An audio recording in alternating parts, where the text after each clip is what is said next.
दोस्तों, अनुराग यादव हत्याकांड में अनुराग के परिवार न्याय की बराबर लड़ाई लड़ रहा है। पिछले 24 अक्टूबर को तहसीलदार न्यायालय जौनपुर से यह निर्णय आ चुका है कि लालता यादव जो आरोपी है उनका मकान बंजर की भूमि में बना है और उसे तत्काल प्रभाव से बेदखल कर दिया जाए, खाली करा लिया जाए, बुलडोजर चला दिया जाए।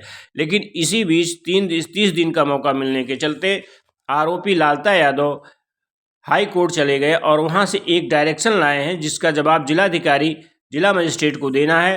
अब 2 हफ्ते का लालता यादव स्टे लाए हैं और जिसकी सुनवाई आज 14 अक्टूबर को जौनपुर न्यायालय जिला मजिस्ट्रेट न्यायालय से है। देखिए उसमें क्या निर्णय आता है। वैसे अधिवक्ता सतवीर सिंह बराबर लड़ाई लड़ रहे हैं। दूसरी बात यह है कि अनुराग के पिता गंभीर बीमारी से जूझ रहे हैं जिनका इलाज बीएचयू में चल रहा है और सतवीर सिंह ने उनके इलाज के लिए दवा और दुआ तथा आर्थिक सहयोग की भी अपील किया है। और क्या बताया 14 तारीख को आने वाले निर्णय में, आइए सतवीर सिंह से कुछ सुनते हैं। तहसीलदार कोर्ट से आदेश वगैरह हो गया, अब क्या स्थिति है?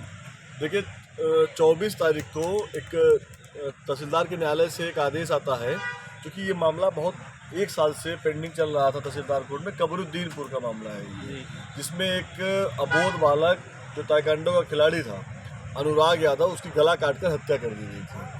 तो ग्राम सभा की तरफ से एक वाद दाखिल हुआ धारा 67 में कि जिस ज़मीन के लिए उसका हत्या हुआ था वो ज़मीन बंजर खाते की ज़मीन थी। तो उसी पे वो मुकदमा दर्ज हुआ और उसके बाद बहुत सारी लंबी प्रक्रिया के तहत लगभग 1 साल की प्रक्रिया के बाद एक निर्णय आया कि जो 932 नंबर पे बना हुआ 2 तल्ले का अवैध निर्माण है, जो अतिक्रमण किया गया है लालता और लोगों के द्वारा, उसको तत्काल प्रभाव से अतिक्रमण को हटाया जाए।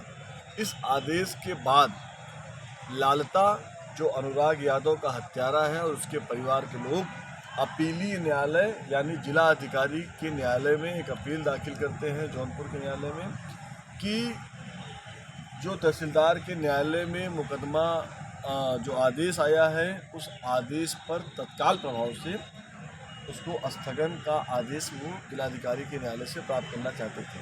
लेकिन जिलाधिकारी महोदय को मैं धन्यवाद देना चाहता हूँ कि प्रशासन को ये पूरा संज्ञान था और उनकी दरखास्त को जो उन्होंने प्रार्थना पत्र दिया था स्थगन का, उसको उन्होंने खारिज कर दिया और 14 तारीख की तिथि को उन्होंने अगला नियत किया हुआ था।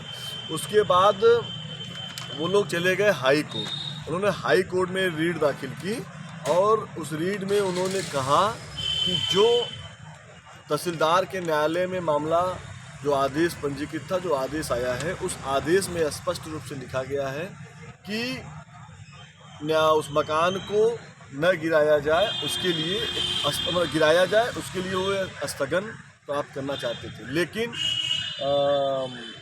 माननीय उच्च न्यायालय ने उसको सुना। 10 तारीख को वहाँ पे मामला पेश हुआ। 10 तारीख को उच्च न्यायालय ने 2 हफ्ते का स्थगन आदेश उस पर दिया है। 2 हफ्ते का स्थगन आदेश उस मकान को बलपूर्वक प्रशासन के द्वारा न गिराया जाए, इसको लेकर उन्होंने एक आदेश दिया है। अंग्रेजी में है, मैं इसको हिंदी में रूपांतरण आपको ये कर देना चाहता हूँ। इसमें स्पष्ट रूप से लिखा है कि 2 हफ्ते तक उसको बलपूर्वक डेमोलाइज न किया जाए और एक हिदायत उसको हम लोग बोलते हैं कि वहाँ से वो एक हिदायत लेके आए हैं, एक जजमेंट नहीं है, वो डायरेक्शन है। डायरेक्शन ये है कि जिला अधिकारी को 6 महीने के अंदर जो अपील लालता की तरफ से दाखिल किया गया है उसका निस्तारण हो जाए। लेकिन मैं आपको यह अवगत कराना चाहता हूँ कि जिला अधिकारी के न्यायालय में यह मामला बहुत दिन चलेगा नहीं। अगले 3 तारीख 4 तारीख के अंदर ही जिलाधिकारी के न्यायालय से जो उन्होंने अपील दाखिल की है वह अपील निश्चित रूप से खारिज हो जाएगी, क्योंकि तहसीलदार के न्यायालय से जो 6.5 पन्ने का आदेश आया है वो आदेश नहीं, एक नज़ीर है। उस नज़ीर को मुझे लगता नहीं है कि सुप्रीम कोर्ट भी बदलेगा, क्योंकि एक ऐसे बच्चे की हत्या हुई थी, उसका परिवार जिस दौर से गुजर रहा है, बाप की लीवर जो है वो ख़राब हो गई है, अंतिम स्टेज पे वो लीवर है, लीवर सिरोसिस बोलते हैं उसको, वो अंतिम दौर में है, वो कैंसर के दहलीज पे खड़ा हुआ है। और जिस तरह से माँ बीमार है, 2 बहनें हैं, कोई घर में नहीं है कि वो कुछ कमा पाए।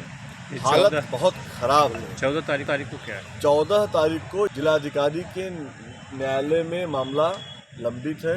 निश्चित रूप से कल उस पर सुनवाई होगी। हम लोग की तरफ जो सरकारी अधिवक्ता है उनकी अपील पे हम आपत्ति दाखिल करेंगे। आपत्ति दाखिल करने के बाद फिर हम उस पर बहस करेंगे और निश्चित रूप से वह उनकी अपील खारिज होगी।